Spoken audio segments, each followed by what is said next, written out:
Harambee! Neno hili si hivyo, mambo ni matatu.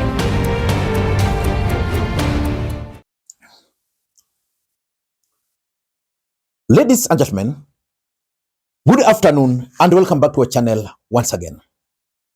William Samoei Arap Ruto, the President of the Republic of Kenya, and Moses Masika Wetangula are laying an elaborate strategy to impeach George Natembeya as the governor of Trans Nzoia. Allow me to begin this video by asking you guys some two very important questions. The first question I want to ask you, is there anything which you think can stop William Ruto and Moses Masika Wetangula from successfully impeaching George Natembeya? I'm asking that question because I took my time and looked at the composition of the County Assembly of Trans Nzoia. That County Assembly has 25 MCs. UDA Party has 11 MCs. NC Party has 1 MCA. Ford Kenya has 3 only. There is 1 independent MCA. DAP Kenya, which sponsored Natembeya, has 7 MCS. And ODM Party has 2 MCS. From those numbers, it is possible they can impeach George Natembeya. I went further and realized that there are 9 Kalenjin MCS in that assembly. And there is also 1 Kikuyu MCA. And of course, the lawyers are the 15. And of course, the lawyers are 15 in number. The current deputy is a Kalenjin. And the question is, can the lawyer MCS impeach, can the lawyer MCS impeach a lawyer governor for a Kalenjin deputy to take over? That is the question. And the second question I want to ask you, do you think Natembeya can actually stop this impeachment? I don't want to get into that because you know one thing. I don't want to get into that because you all know what an impeachment can do to George Natembeya. In fact, if these guys were to proceed and successfully manage to impeach Natembeya, that would mark the end of George Natembeya's political career in the Republic of Kenya. You saw what happened to Sonko. You saw what happened to Waititu. Ladies and gentlemen, in this video, I want to explain to you guys why William Ruto and Moses Masika Wetangula are now planning to impeach the governor. Because yesterday, Moses Masika Wetangula and the governor from Bungoma met with 15 MCs from Trans Nzoia. That's significant because already they have 15 in numbers.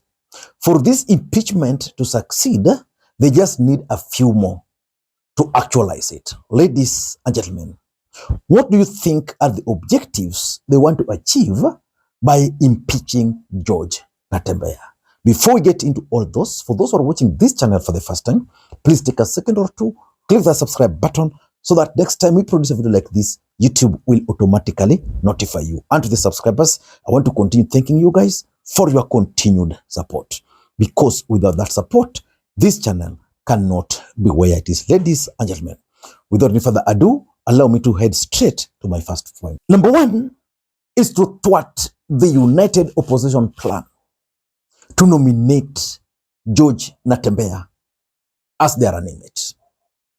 The truth of the matter is that William Ruto's 2027 game plan is very clear. William Ruto is banking on the support of the Luhya nation. The truth is, if George Natembeya were to be nominated as the running mate by the united opposition, he's definitely going to disrupt the equation for these guys because he's already causing storm in the Luhya politics. Now, add to the fact that he's now a nominated running mate, because the fact that he will be nominated as a running mate will place him as a potential future president of the Republic of Kenya. And the Luhya nation would want to preserve him for that purpose. So how do they stop it? Let us impeach him. Immediately, Natembeya will be impeached. He will not be eligible to run for any political office, including that of MCA. That's number one. Number two, and this I think is the main intention, to scare other leaders, for example, the MPs, the women rep, and others from joining his camp. You saw what Boni Halwale is doing in Malava, leading the campaigns to oppose William Ruto's candidate. The way these things were going, more other leaders were actually going to join George Natembeya. The truth is, the outcome in Malava is going to be a decisive moment. It's going to be a decisive vote for the future of lawyer politics. So they want to scare these guys that if you are a governor and you come from Mulembe Nation and you are contemplating of opposing the government, you are going to be impeached. Most of them will be scared and they'll coil their tails. If you are an MP and you hold maybe parliamentary position and you want to oppose government, these kind of things will befall you. So the truth is, they want to scare other leaders from joining George Natembeya. And number three, I think the main intention also is probably to try and force George Natembeya to join Ford Kenya. There's always been this discussion around Sonko that if Sonko had played balls today probably would be serving his last term as a governor, and maybe next year he would be a presidential candidate. That if Waititu had played balls, he would not be found along the corridors of courts, being charged every now and again. So the fact is, impeachment is a political process. And impeachments are very painful if they succeed. You can clearly tell what impeachment did to the deputy president, the former deputy president, Rigathi Gachagua. As much as Rigathi Gachagua is very powerful today, politically speaking, but he's powerless.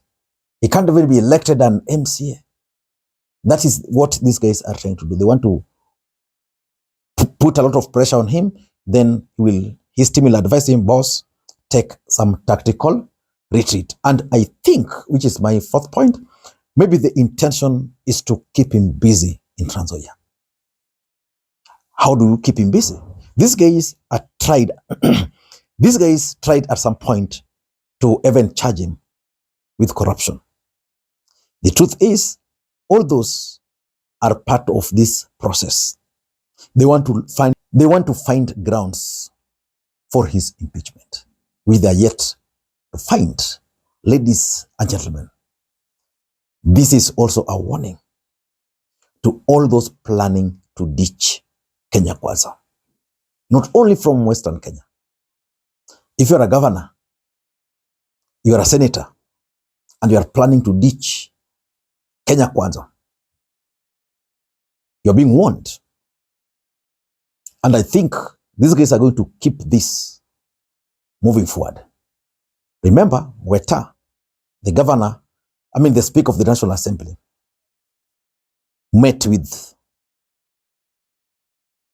the MCS. In that meeting was Ken Lusaka.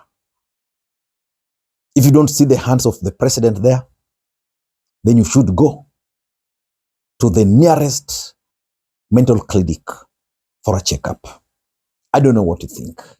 That's my take. If Natembeya will survive this, then I can assure you, one day he will be the president. But if Weta will fail to successfully execute this, 2022 is going to mark the end of Moses Masika Wetangula's political career. I don't know what you think. That's my take. Until next time, this is Lee Makwiny. Bye-bye.